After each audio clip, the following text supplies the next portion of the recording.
Nessun accordo per lo scambio di voti con la costola del clan dei Casalesi ed Eraclea, così il sindaco dell'omonima località, Mirko Mestre, sentito ieri mattina davanti al GIP di Udine, Matteo Carlisi, che lo ha interrogato per rogatoria.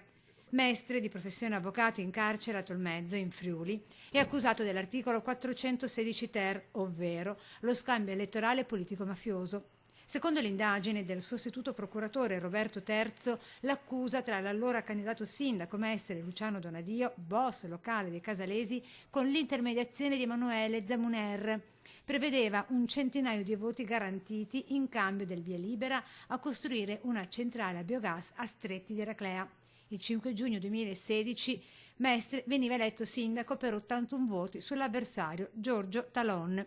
Difeso dall'avvocato padovano Emanuele Fragasso, Mirko Mestre, contrariamente alla maggior parte degli altri indagati, ha scelto di rispondere al GIP. In silenzio invece l'altro protagonista dell'inchiesta, il boss Luciano Donadio, in carcere a Parma, si è avvalso infatti della facoltà di non rispondere. Lunedì davanti al GIP veneziano compariranno coloro che sono stati destinatari di misure meno restrittive.